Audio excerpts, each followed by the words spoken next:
Yo très chers internautes, j'espère que vous allez très bien. Comme nous l'attendions tous, Mabio a fait son live hier où elle a décortiqué les choses, mais surtout elle a parlé de son parcours, ce qui lui est arrivé, comment sa mère était morte dans ses mains, ce qui lui a donné le déclic pour partir en aventure, revenir avec Biodetos, combien elle a eu à gagner avec Biodetos, ce qui l'a conduit à faire cette tontine qu'il a ensuite emmenée en prison. Elle a tout décortiqué, mais tout le monde n'a pas eu droit à ce live, car ce live était payant 2000 francs pour ceux qui sont en Afrique ou en Côte d'Ivoire, 2 euros et quelques pour ceux qui sont en Occident. Une large communauté n'a pas pu participer à ce live, n'ont pas pu voir ce qui s'est réellement passé dans ce live. Mais avant de continuer la vidéo, je tiens à vous dire de remercier Noah qui nous a fait bénéficier de ce live en le streamant directement sur TikTok. J'ai fait l'enregistrement de ce live pour vous car je sais que vous l'avez pas vu.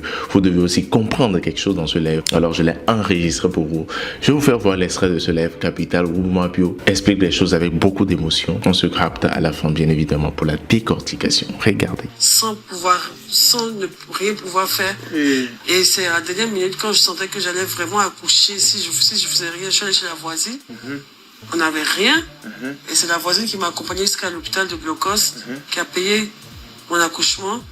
Et quand ma mère, c'est quand la dame est venue me chercher pour voir l'hôpital, c'est là que ma mère a dit une seule chose, elle a dit je veux venir aussi. Et quand elle est venue, les médecins ont dit mais c'est pas possible, on peut pas garder quelqu'un de malade comme ça dans une maison. Ils l'ont pris en charge, c'est aussi la voisine qui a payé. Et quand elle a vu mon enfant, franchement, elle s'est très vite rétablie et tout ça. Elle a eu comme une seconde vie, quoi, parce que franchement à ce moment-là j'avais l'impression que ma mère était déjà morte. Elle était fatiguée. Mais la venue de ma première fille, c'est comme si ça l'a ravivé quelque chose en elle. Et elle s'est sentie mieux. Elle s'est sentie beaucoup mieux après. Et vous retournez à ce moment à la maison. Vous étiez dans quel quartier? Oui, on se retrouve dans la maison, dans le noir. Mais bon, comme vous savez, en Afrique, quand tu viens d'accoucher, les gens viennent t'aider, on t'apporte des trucs pour ton enfant et tout ça. Et c'est dans ça que mes amis ont vu qu'il n'y avait pas de courant chez moi.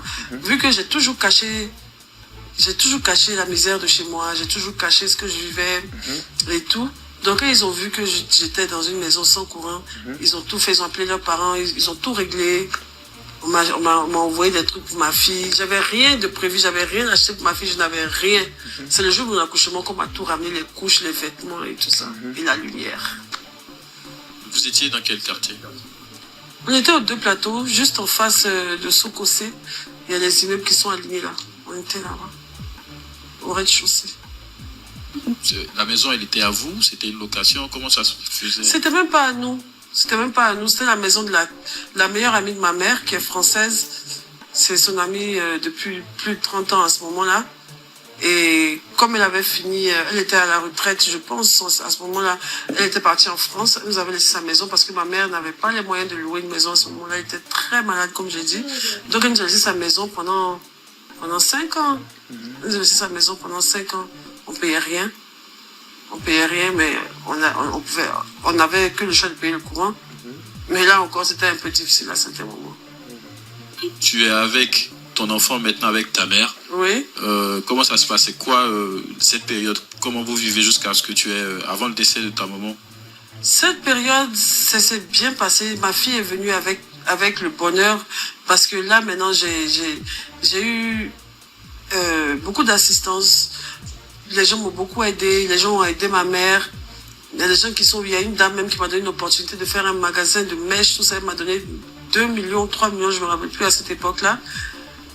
Mais j'étais toujours avec ma fille qui n'avait pas de père, il l'avait pas reconnu, jusqu'à ce que, quand ma fille a eu à peu près, avant c'est 1 an, on devait partir de chez la copine de ma mère, donc on allait habiter derrière Sokosé dans le quartier le plus malfamé que je connaisse en tout cas. Il y a les chiens baoulés là. À 50 000 francs. Et les chiens baoulés dans les J'avais jamais quartiers. connu ça. J'avais jamais connu ça. J'ai toujours connu les belles choses, les grandes maisons. Ma maman avait de l'argent. Et tout d'un coup, on arrive dans un quartier précaire. Ma mère qui s'exprime comme une blanche, qui a tous les trucs comme une blanche. La famille est un peu bizarre dans le quartier précaire. Les gens ne comprennent pas trop. Mais bon. Je suis là avec ma fille et ma mère. En ce moment-là, mon frère était déjà parti. Donc, je reste avec ma fille jusqu'à ce que ma mère rechute.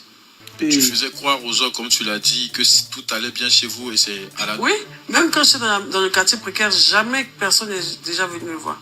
J'avais menti qu'on vivait dans un autre quartier, en zone 4, je sais pas où. Mais tous les jours, je revenais dans mon quartier d'enfance pour venir poser avec mes amis. Quand ils veulent venir chez moi, je ne veux pas. J'avais honte.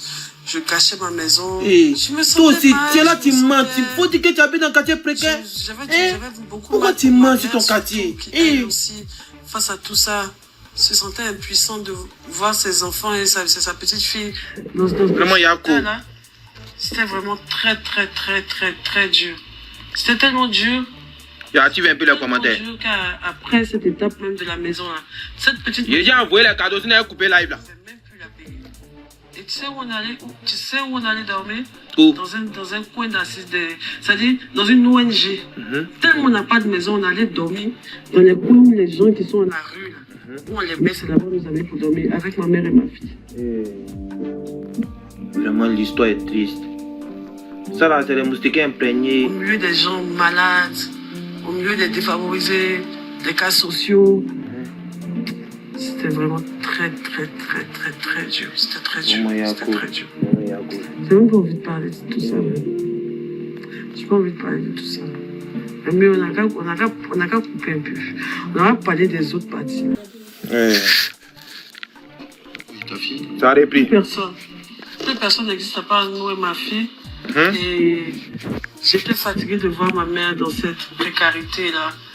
Une femme qui était toujours là pour les autres, qui a travaillé au HCR en tant qu'assistante sociale, qui a sauvé des vies en Côte d'Ivoire, qui a fait du bien à pas mal de personnes en Côte d'Ivoire. Et finir comme ça, j'avais beaucoup, beaucoup de mal pour elle. Et ma fille qui était en train de grandir sans père, et moi-même qui étais perdue, et tout ça. J'ai dit que c'était plus possible. Bon, quand vous voulez pas envoyer cadeau, déjà dit commentaire là. J'ai déjà dit. Et c'est là que j'ai connu le véritable monde.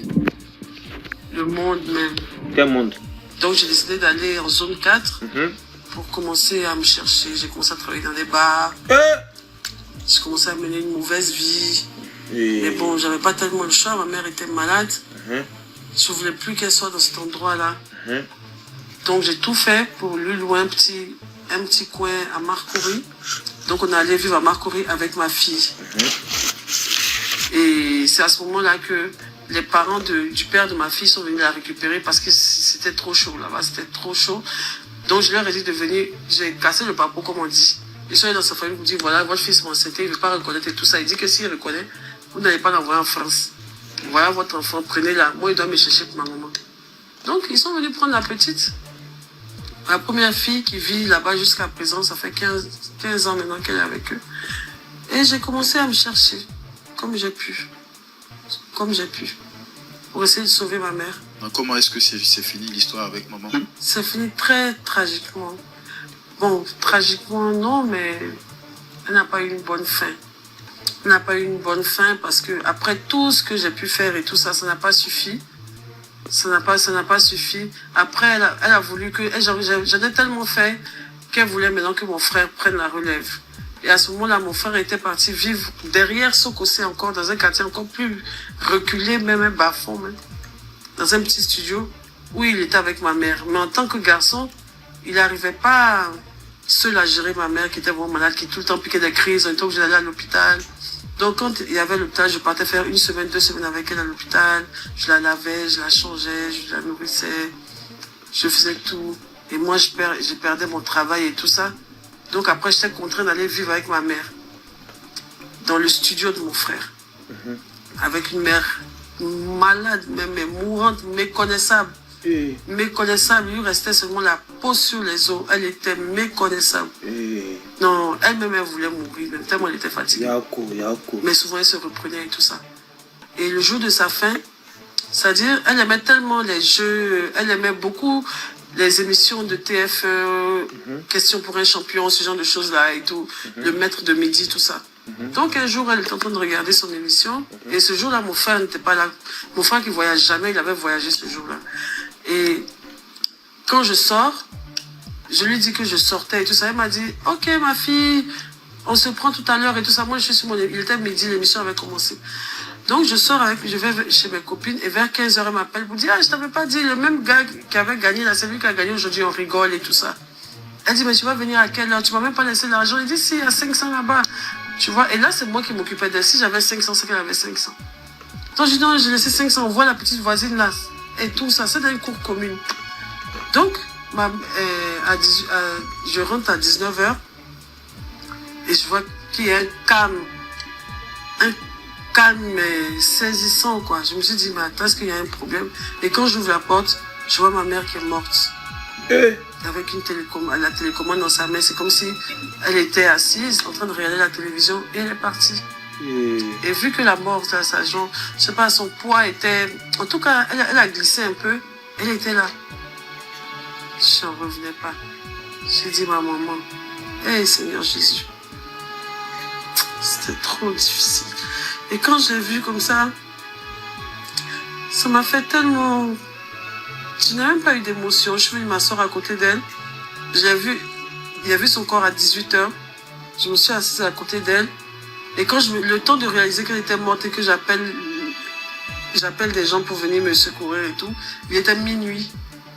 Et le temps de 18h jusqu'à minuit, là, j'ai pas vu le temps passer. Je ne faisais que la regarder et tout ça. Et j'avais pas d'argent et j'ai demandé aux voisins d'essayer de m'aider pour qu'on fasse un plan comme si elle est décédée dans un taxi et comme on l'envoyait à l'hôpital. On a cherché un taxi, aucun taxi ne voulait prendre un cadavre. Et les voisins, quand je leur ai demandé de venir m'aider à prendre le corps de ma mère, ils m'ont dit non, on ne touche pas les corps parce qu'il y a Ebola. Ebola nous a dit de ne pas toucher les cadavres, pas nous aussi on sera contaminés. Est-ce que ta maman n'est pas morte d'Ebola? Même j'ai dit Seigneur Jésus. C'était vraiment très difficile. Au final, ce sont mes amis qui m'ont aidé pour tout préparer, les funérailles. Tous les funérailles de ma mère, ce sont mes amis qui l'ont fait.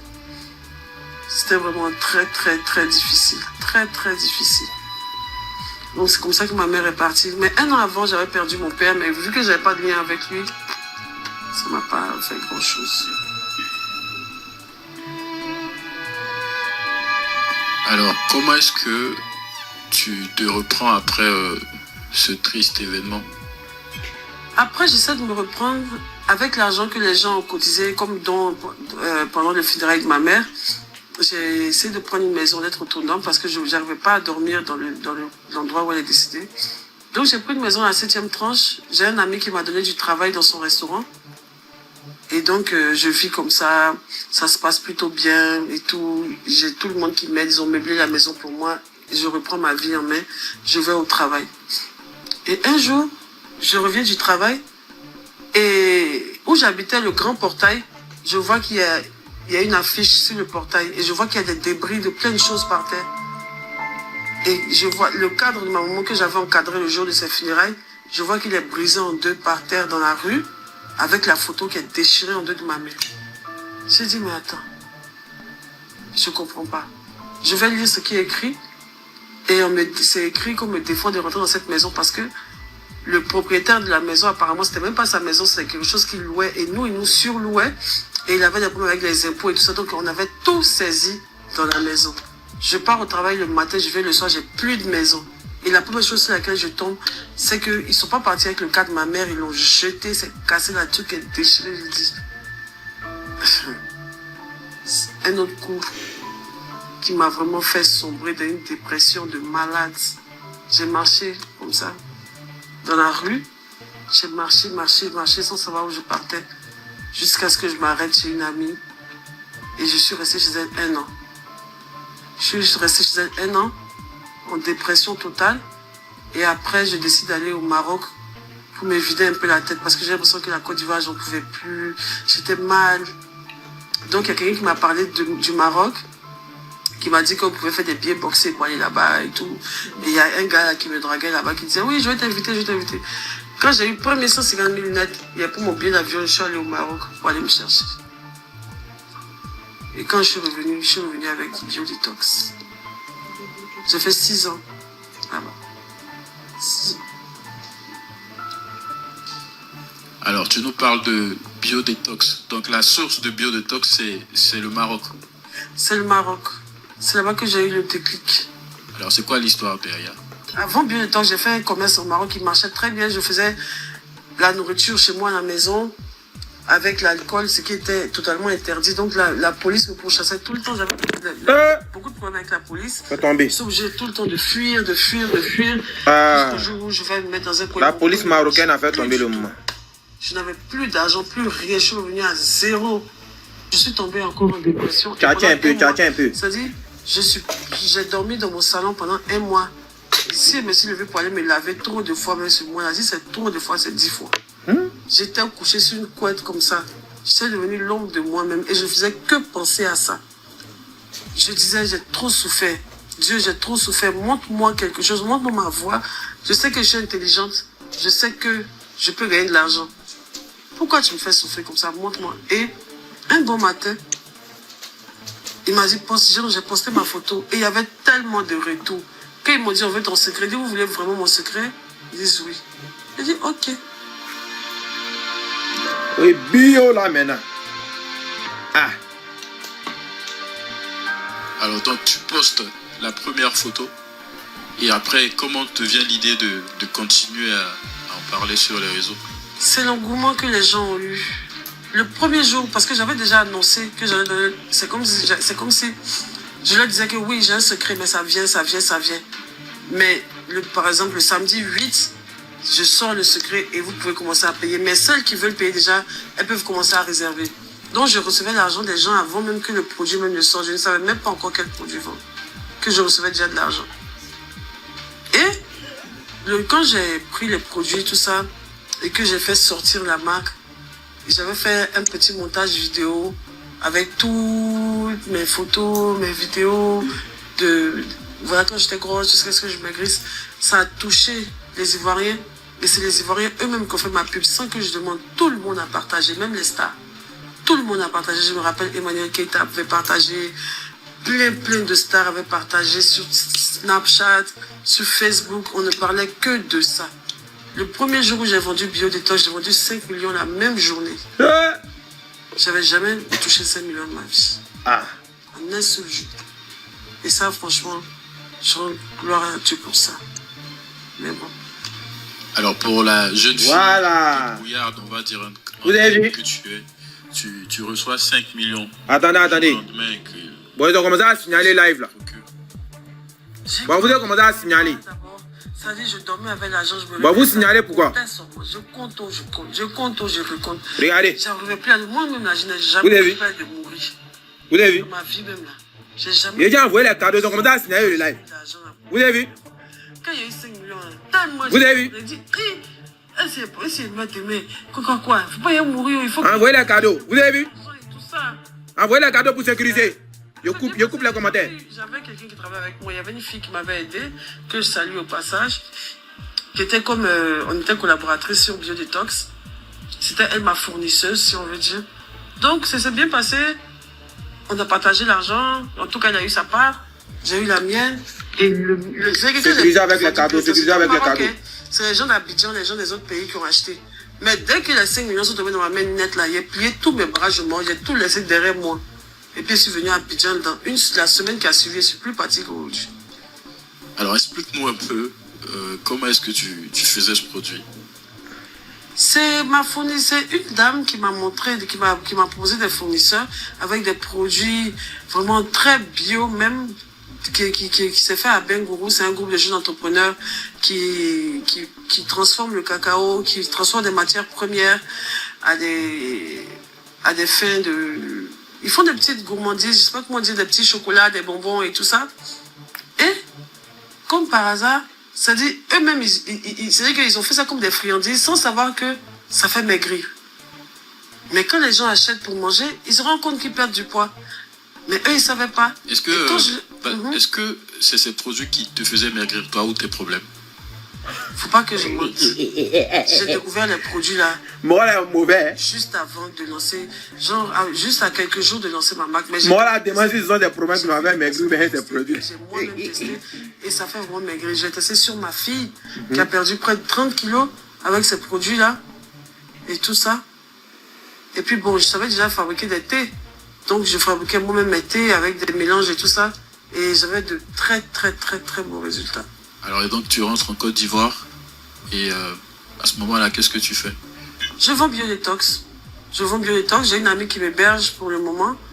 Le temps de chercher une maison, tout ça. Et c'est vrai que je gagnais tellement d'argent rapidement que je ne savais pas quoi en faire, j'avais peur. Même pour dépenser 5 000, il dit, et si je dépense 5 000, puis tout va finir. Donc ma copine dit, mais lâche-toi, prends une maison, tu gagnes de l'argent, tu vends, ça marche et tout ça. Et j'ai pris une maison. Et voilà, j'ai commencé à faire mon commerce. Je vivais que de ça. Et à ce moment, tu te dis qu'il y a un Dieu pour toi. Oui, non, en ce moment-là, je me vois comme la préférée de Dieu. Je me dis que Dieu a tellement écouté mes prières au fond de ma couette là-bas, à Casablanca. Là. En disant, ce que je lui ai dit là, il a entendu. Parce que j'ai dit à Dieu, je sais que je suis intelligente. Je sais que j'ai l'art, je peux me manipuler. C'est pas méchant, hein. Mais j'ai quelque chose, j'ai un truc comme, je sais convaincre l'homme, je sais parler, je sais faire des trucs. Si tu ne me donnes pas ma grâce, quand Dieu a entendu ça, il m'a donné Biolitos en même temps. Tu nous as dit que tu avais un deuxième enfant. Oui. Alors, c'est quoi l'histoire? Bon, j'ai eu ma fille juste après Biodetox, ma fille Keila. On est en 2022, fin 2022, début 2022, je pense, début 2022, je tombe enceinte. Et je suis étonnée parce que j'arrivais plus à tomber enceinte depuis 8 ans. J'avais des problèmes avec mes ovaires, je faisais des fausses couches.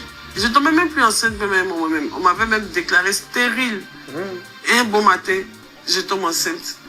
Il a dit ça, Dieu il est en train de me tenter. Auparavant, j'avais fait des curetages. J'avais déjà fait des avortements, ce genre de choses. Et je me suis dit que peut-être c'est la somme de ça qui a fait que j'arrivais plus à avoir d'enfants. Mais si Dieu m'en donne un, juste après m'avoir donné Biodetox, comme il m'a béni, si je fais encore un avortement, il va m'arracher Biodetox. Il est en train de me tenter. Donc je vais garder cet enfant-là. Pour voir. Et puis l'enfant vient toujours avec le bonheur, en tout cas. Et j'ai gardé ma fille. Elle est née en décembre 2022. Voilà, ils ont commencé à signaler live là. Envoyez les cadeaux, sécuriser les cadeaux là. 2022, je pense. Vous signalez pourquoi même? 2022. Et les choses évoluent. Et voilà, j'apprends à redevenir mère. Moi, je vous fais plaisir, je vous arrange. Vous venez signaler, vous êtes con, hein. Mes parents l'ont récupéré juste à 1 an. Si vous faites couper, moi, je l'ai regardé. Aujourd'hui, ils ont savus qu'ils l'ont toujours éduqué et tout ça. Donc, je ne savais pas être mère. Je ne savais pas être mère. Je ne connaissais pas vraiment plein de choses. Je n'ai pas éduqué mon enfant. Quand je suis revenue, j'ai essayé de me racheter avec ma fille. Je me disais que peut-être qu'elle va se fâcher. J'étais tout le temps partie. La maman qui se cherche. Je n'avais pas bonne réputation auprès de ma fille. Vraiment, merci beaucoup aux personnes qui sécurisent le live et les cadeaux. Quand je suis revenue, elle était contente. C'était comme si on avait toujours vécu ensemble. Donc, avec ma deuxième fille, je ne voulais pas l'abandonner comme j'ai fait avec ma première fille. Donc, je l'ai élevée jusqu'à maintenant, jusqu'à ce que j'ai eu mon souci et que j'ai dû me séparer d'elle. Alors, on en reviendra. Alors, tout va bien, on va dire. Quel train de vie à ce moment-là tu as? À ce moment-là, je vis un train de vie modeste. C'est-à-dire, je me faisais même pas plaisir à ce moment-là. Je me faisais pas vraiment plaisir parce que j'avais peur de tout perdre ce que j'avais. J'étais très concentrée sur mon travail, sur ce que je faisais. Je sais que je prenais plaisir. J'avais comme passion même l'économie. J'économisais beaucoup. La seule chose que je me suis offerte à un moment donné, c'est la voiture. Parce que c'était un rêve pour moi d'avoir une voiture un jour. Et un jour, je me suis levée comme ça. J'ai attaché un pagne même pour aller acheter ma voiture. Parce que j'avais l'impression maintenant que partout où je passais, les gens pouvaient savoir, sentir que j'avais de l'argent sur moi. J'avais peur qu'on m'agresse, tout ça. Donc j'ai pris un Yango, j'ai mis 20 millions dans un sac. Et j'ai dit aujourd'hui, je vais m'acheter ma première voiture. Et je suis allée au Wafou, au bord de la lagune là-bas, à Bietri là. Et puis quand je suis arrivée, le vendeur de voiture même, il était là, il me voyait comme quelqu'un de bizarre. Je venais d'accoucher en plus, j'avais un masque de grossesse. Mais qu'est-ce que vous cherchez? Il dit, tu viens acheter une voiture. Il a commencé à rire. Il dit, toi, tu es venu acheter une voiture? Il dit, oui. Il dit, ok. Ils ont commencé à me montrer des modèles de voitures. J'ai dit, je veux celle-là. Il dit, tu es sûr, tu as l'argent sur toi. Quand j'ai ouvert mon sac, il a vu l'argent, il dit, allons dans mon bureau. Il dit, ok. Après, dans son bureau, il a dit le prix. Je pense que ça faisait 14 millions à ce moment-là. Je lui ai donné 14 millions, ma pièce. Il m'a fait un petit papier là. Et j'ai conduit la voiture venir à la maison. j'ai pas fait de fête, j'ai pas fait de quoi que ce soit. Mais c'est que j'achetais la voiture, puis ils savaient pas où partir. Chaque jour, ils m'avaient monté dedans pour m'asseoir pour regarder sur moi. Je m'assois dedans, matin, il fait tout dans la voiture là, mais il ne roulait pas. Je regarde sur moi, je suis fière de moi. Et j'économise, je commence à rendre ma bio-détox en société. Je prends les conseils de certaines personnes, je fais les papiers de ma société, je fais des comptes d'entreprise, je fais ce genre de choses-là. J'essaie de partir en France une fois, ça ne marche pas. J'ai laissé et j'économise et je remets tout de mon travail. J'ai agrandi mon business, mais c'était vraiment très florissant. C'était la marque même. Tout le monde s'arrachait mes produits, tout le monde en parlait. Toute la Côte d'Ivoire en parlait. C'était vraiment phénoménal. Je ne m'attendais vraiment pas à ça. Et j'étais motivée. Et les gens motivaient, mes clients me motivaient. Parce que, comme j'ai toujours dit, bio-détox, en fait, c'est pas, je ne vends pas un produit, je raconte une histoire. Parce que c'est mon histoire. J'ai vraiment souffert de l'obésité. J'ai vraiment très souffert de ça. Donc, je prenais plaisir pour moi à sauver des vies. Parce que maigrir, là, ça sauve la vie. Ça dit, tu maigris physiquement, ça te donne la beauté physique, mais ça te donne une paix, c'est-à-dire que ça soigne ton mental, quoi. C'était pas que du business, c'était sincère. C'était vraiment sincère. Je devenais même une psychologue pour mes clientes. Elle m'appelait en pleurs, mon mari ne me regarde plus. Comment toi tu fais pour être aussi forte? J'ai vu tes photos. Comment tu as fait? S'il te plaît, aide-moi. C'était des réels appels à l'aide même de mes clientes, quoi. C'est des femmes qui n'en pouvaient plus d'être obèses, qui vivaient des choses vraiment énormes. Et quand je réussissais le pari de les faire maigrir, même leur argent ne disait rien, mais comment elles me remerciaient, elles me bénissaient. Même dans l'aide, je voyais, elles avaient confiance en elles, elles affrontaient plein de choses et tout. Et c'est comme ça. Et voilà. C'est un peu ça, bio-détox. Et tu deviens une figure connue. À ce moment-là, tu as une vie de famille, tu as une vie en couple. Comment est-ce que tu te sens aujourd'hui? Tu te sens à ce moment-là? À ce moment-là, je me sens libre. J'ai même pas envie d'être en couple. Je quitte le père de ma fille. Il m'a rien fait, mais je voulais même plus de lui. Je voulais que vivre avec ma fille. Et avec mes sœurs. Je ramène mes demi-sœurs que je n'avais pas eu l'occasion de bien connaître. Je dis, bon, j'ai pas de famille. Je suis toute seule. Dieu est en train de me bénir. Je sais même pas avec qui partager ça. Ma mère n'est pas là. Il faut au moins que quelqu'un puisse en profiter. Mais donc, je prends mes petites sœurs sous mon aile. 2, 3 petites que j'ai connues dans la nuit ou bien dans la rue, là, que j'ai prises sous mon aile. On a travaillé ensemble jusqu'à ce qu'elles toutes me la fassent à l'envers. Et que, au final, je reste seule avec ma fille. Mes filles. Oui, c'est un peu ça. Alors aujourd'hui, on sait tous, je pense que les gens, ils attendent aujourd'hui beaucoup. Ils veulent comprendre ce qui s'est passé. Parce que quand les affaires marchent, tu as une image, tu es connu par la société. Et du jour au lendemain, parce que les gens, ils ne connaissent pas ton histoire. La majorité du moins. Et du jour au lendemain, on entend une sombre histoire.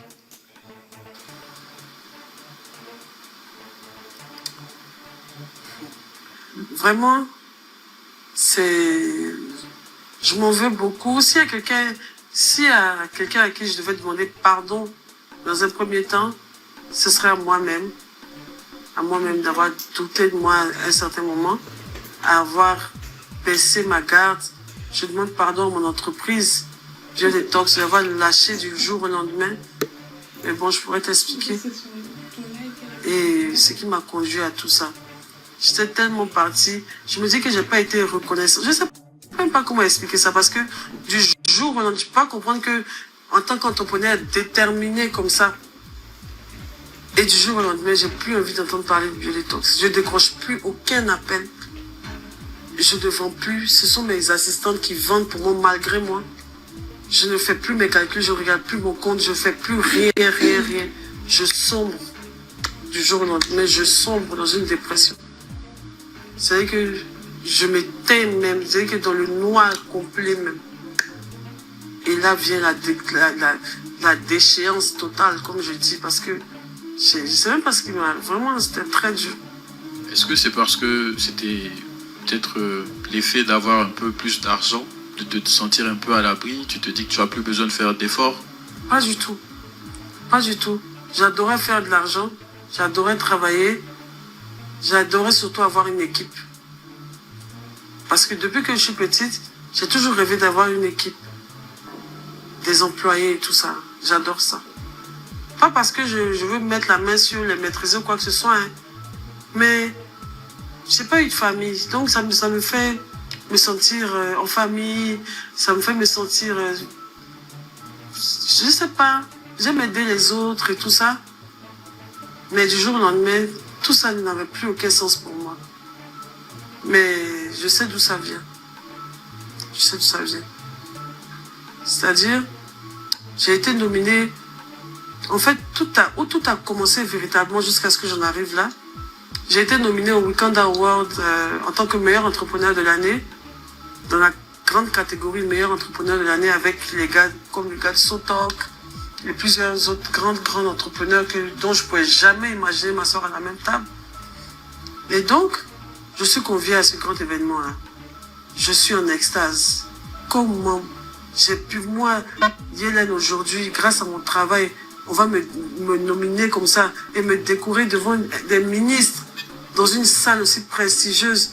Et j'ai déjà vu avant les gens qui avaient gagné comme Akuba Angola, ce genre de grandes figures de l'entrepreneuriat.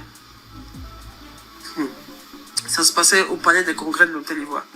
Pour ça, j'ai pris une chambre à l'Hôtel Ivoire. J'ai appelé toute ma famille, enfin, le peu de famille que j'ai, mes employés, mes fournisseurs, mes amis, mes voisins, comment ça s'appelle, mon propriétaire de maison.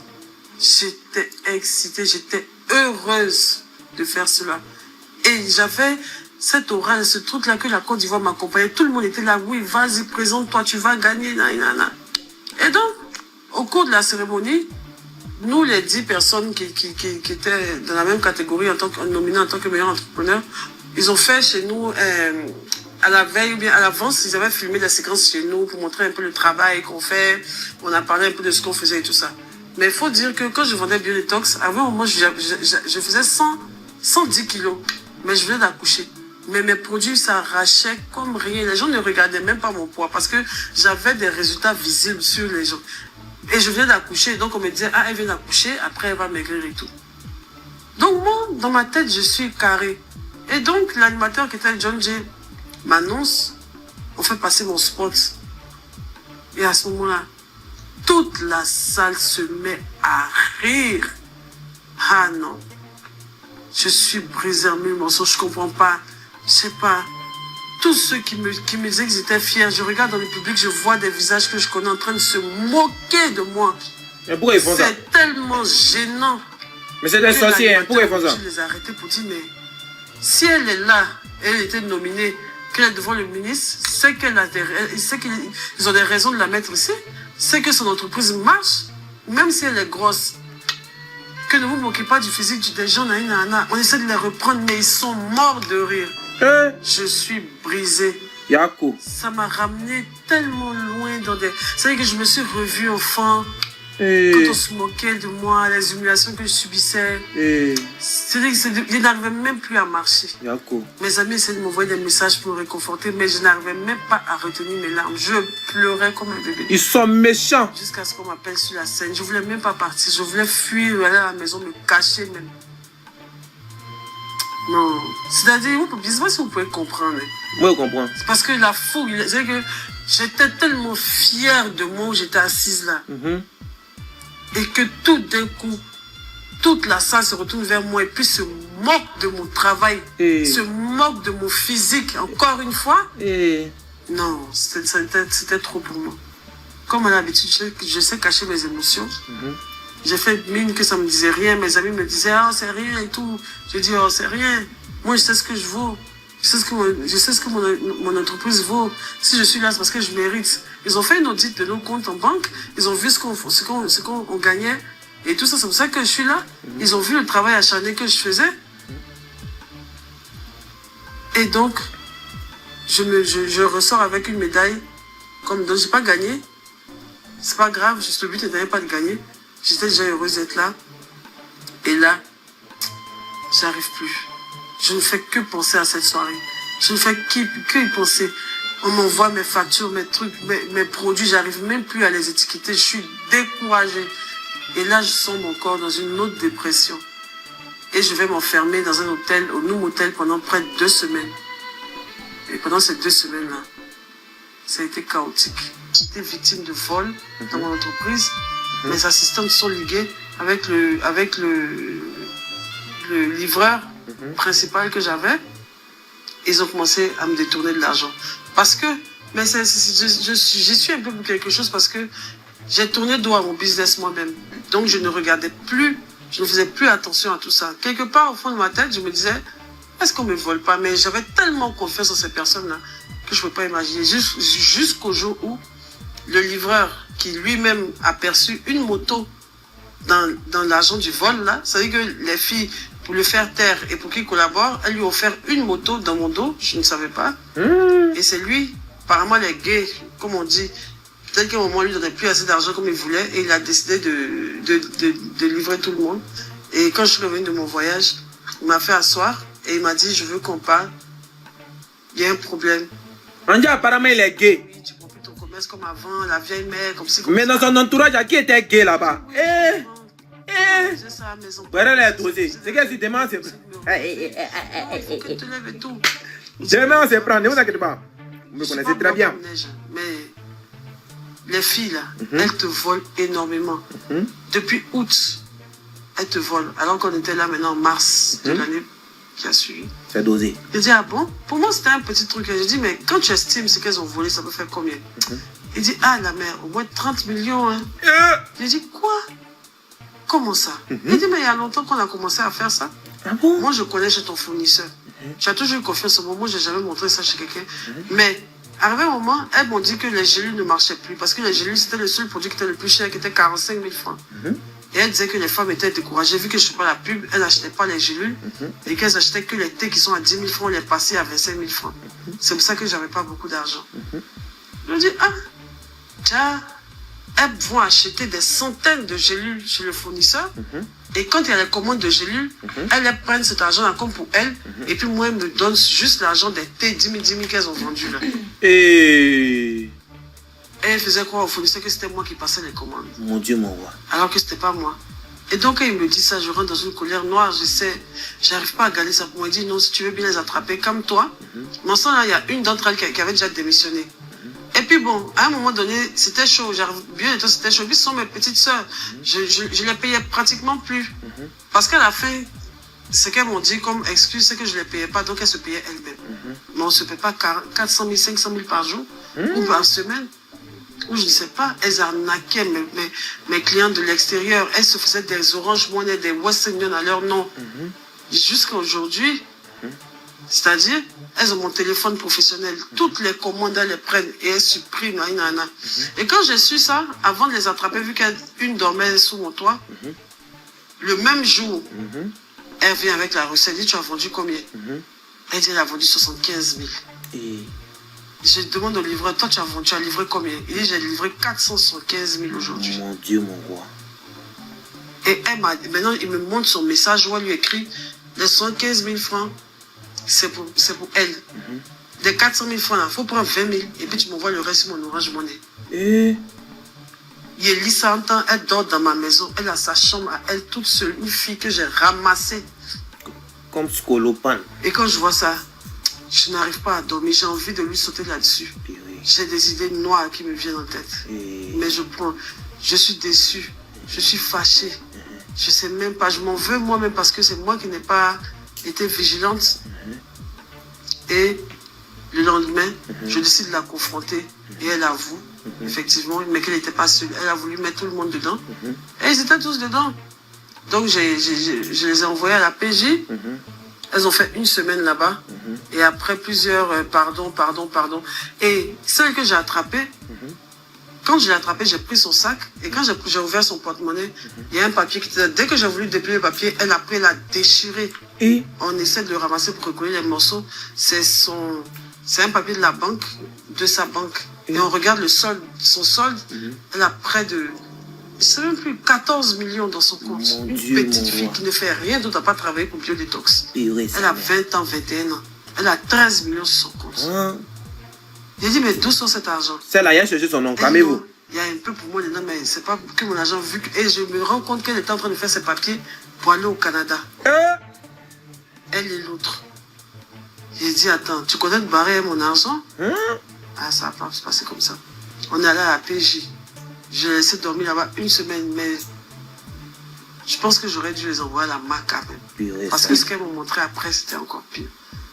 Mais bon, je regrette pas, c'est pas grave. Dieu va les juger plus tard. Et comme ça, on les libère. Elles me donnent, les deux, elles se cotisent, elles me donnent 5 millions comme un remboursement. Donc je les mets à la porte, chacun prend ses affaires. Et c'est comme ça. Mais tout le long même de mon processus, c'est que pendant tout le long de ma dépression, elles n'ont pas été les seules à me voler. Plein de gens m'ont volé. Des amis m'ont volé. C'est-à-dire, même les gens, c'est qu'il peut sortir quelqu'un et puis ils me volent. J'ai commencé à dépenser mon argent de manière excessive. Les gens me demandaient de l'argent parce qu'ils sentaient que j'étais vulnérable. Sortir quelqu'un, hein? Rien à foutre de l'argent. Parce que j'étais au plus bas. Pas que je n'en avais rien à foutre, mais je sais pas, je sais même pas ce que j'avais. Tu me demandes quelque chose, je donne ici. On me vole sous mes yeux, je vois, je parle pas. Je sais pas si on m'avait maudit. Je sais pas si on m'avait lancé un sort. Je sais pas ce qui m'arrivait, mais on m'a beaucoup volé, mais on m'a volé. Voilà, ils sont des signalés encore. Quel est le plus gros gain Vous les ont des signalés encore, hein? avec Biodetox? Envoyez la cadeau pour sécuriser là. Tu sais, j'ai mais vous avez quoi? D'argent parce que, avec ce qui m'est arrivé, j'ai compris que tu vas parler d'argent, ils vont pas croire. Ou soit ils vont te juger, et ils vont encore plus me juger. Si je leur dis combien le plus gros que j'ai eu est Biodetox, les gens seront choqués de comprendre, de se dire pourquoi j'ai pu fuir elle, hein, des gens qui n'étaient même pas beaux. Parce que je ne peux pas être aussi là et puis finir comme ça. Dis la vérité. Mais c'est la vie d'un entrepreneur. Et en tout cas, ce que je peux dire à mes amis entrepreneurs, prenez vos business au sérieux, ne vous découragez jamais et épargnez beaucoup. Et est-ce que le montant, on va dire un griffe, que tu as eu grâce à Biodetox, tu aurais pu rêver dans ta vie Jamais. Ce montant? Jamais. J'aurais même pas rêvé dans ma vie. À un moment donné, ça dit, je sais ce que je vaux et tout ça. Je sais, souvent, je me fais des films. Je sais que ce que je peux. Quand je n'avais rien, je sais que oui, moi, un jour, je vais devenir comme si. Mais il y a des moments où je suis tellement plus bas que terre. Je me minimise moi-même dans ma tête. Je ne pouvais même pas imaginer avoir 5 millions même un jour. Donc, quand j'ai commencé à avoir les 10, 20 et tout ça, j'avais la foi que je pourrais en avoir beaucoup, beaucoup plus. Donc, voilà. Mais comme je n'ai pas grandi, je ne sais pas pourquoi, je n'ai pas d'attache véritable avec l'argent. L'argent ne me dit rien. Même quand j'étais heureuse d'en avoir pour mes enfants et tout ça, mais ce n'est pas ça qui me saisissait. C'était le fait que je sois quitté de nulle part et que tout d'un coup, Dieu mette sa gloire. C'est comme si avant mon esprit était fermé. Tout d'un coup, tout ce à quoi je pense se réalise, j'arrive à le faire. C'est-à-dire que tout était, tout ce que je fais, ça suscite. C'est-à-dire que ça, je sais pas comment dire. Quand j'ai un projet, ça marche. Je pense à quelque chose, ça marche. J'ai une idée, elle est ouf. Je fais ça, ça fait. C'est-à-dire que je suis vive comme ça dans mon esprit. Et à un moment, mon esprit s'endort. Et après, encore, ça revient. Je sais pas, je dis, c'est même pas même ce que j'aime. Je suis fatiguée. Je dois avoir une maladie mentale, peut-être. Alors donc, je pose ces questions parce que je me dis, tu t'enfermes au nom motel. Tu as quand même une certaine qualité. Vous suivez bien le balai? Et quand tu arrêtes de faire des efforts, qu'est-ce qui se passe? Est-ce que ta volume vie prend un coup? Qu'est-ce qui vous voulez volume aujourd'hui à avoir ce quel volume que tout le monde aujourd'hui sait? Là, vous entendez bien ou pas? C'est-à-dire, ce qui a été mauvais pour moi, c'est que j'aurais dû changer ma qualité de vie, justement, parce que j'avais pas une grande qualité de vie. Vous entendez? J'avais une qualité de vie que je n'avais pas avant. Par exemple, j'étais habitué à gagner de l'argent, donc je pouvais dépenser maintenant plus aisément qu'avant. Envoyez les cadeaux là. Imbécile, envoyez les cadeaux. Tous les jours. Les patos là, envoyez les cadeaux. Il faut aussi savoir, je sais pas, recalculer J'espère que vous prenez note. Hein. Comme dirait, prenez note. Voilà. Attendez. Dépenser mon...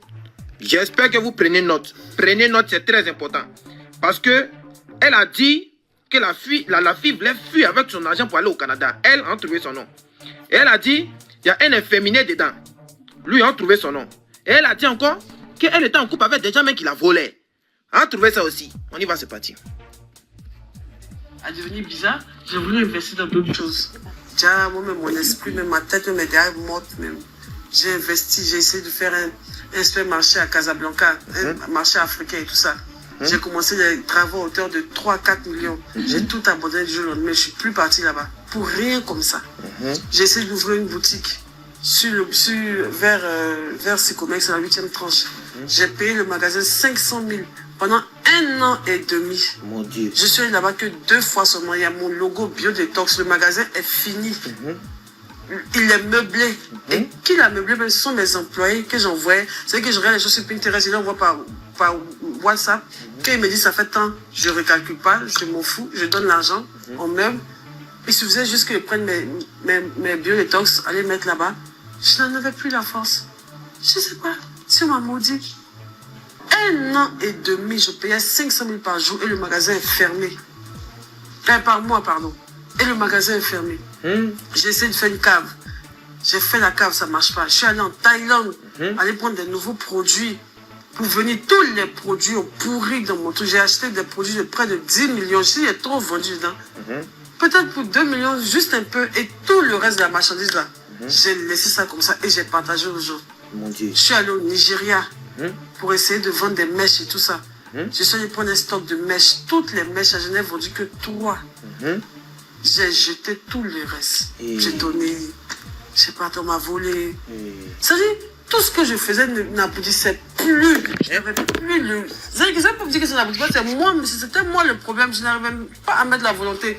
Ils sont des signalés live. Comme ça. Et puis le lendemain matin, ça s'en va. J'ai plus envie de rien faire. Yako. Mais je dépense mon argent. Yako. Je dépense mon argent.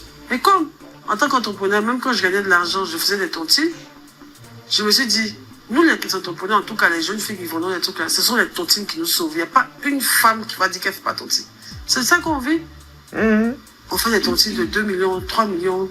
La plus grosse tontine que j'ai fait, 5 millions par mois. Et chacun de nous prend 50 millions. Mon Dieu. Mon premier challenge, c'est de faire une tontine de 10 millions, où on donne 1 million par mois. Et celle qui organisait les tontines en ce moment, elle me connaissait déjà depuis Marc-Corée.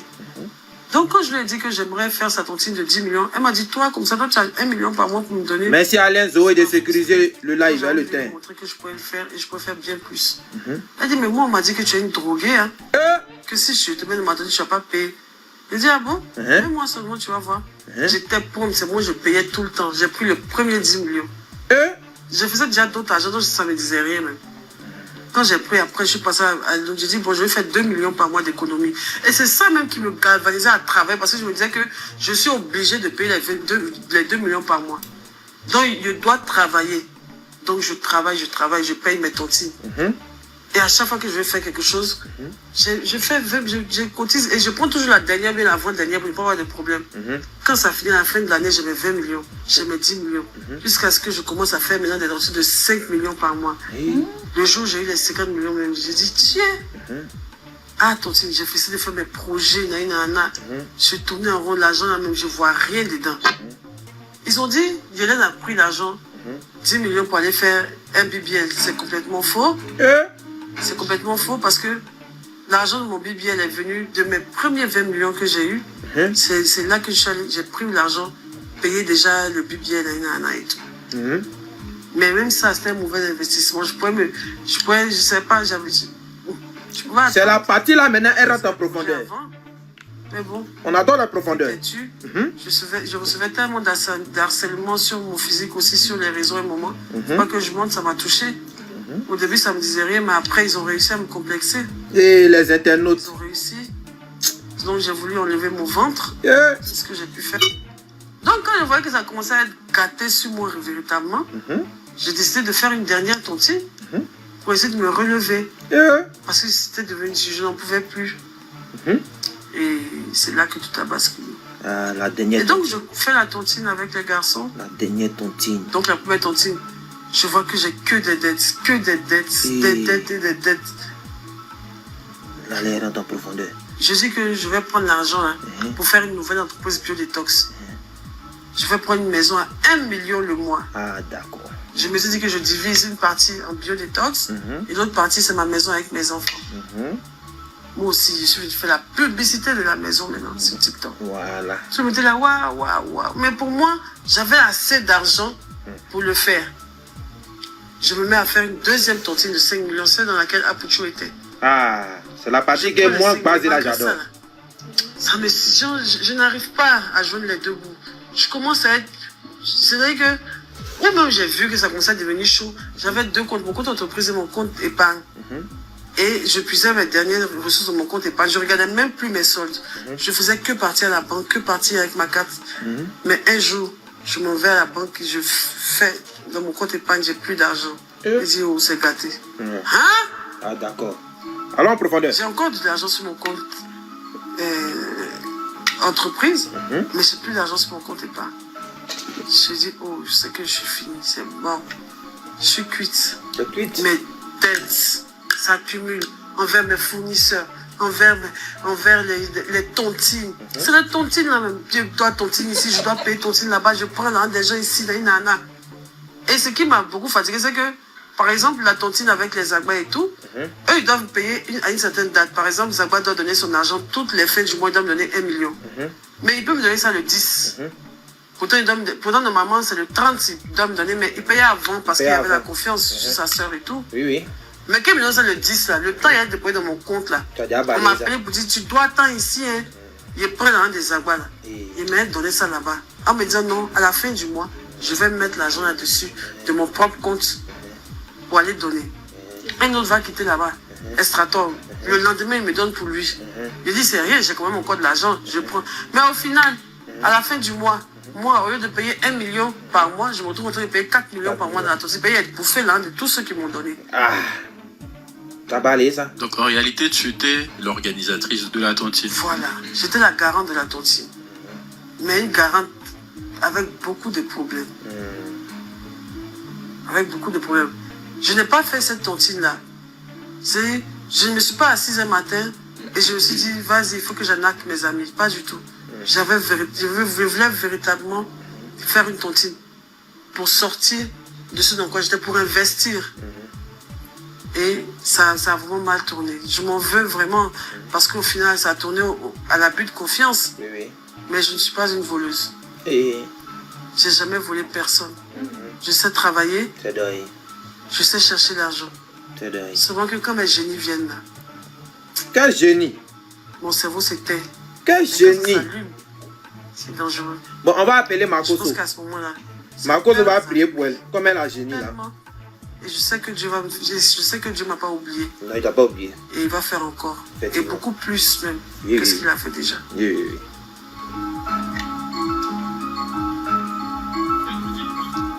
Et là, maintenant, je me mets dans les dernières tontines parce que là, c'était chaud. Il fallait que je relève mon business. Après ce que les petites m'ont fait, je voulais relever mon business. Et j'organise des tontines pour essayer de rattraper le coup. Mais entre-temps, je suis un peu trop endettée.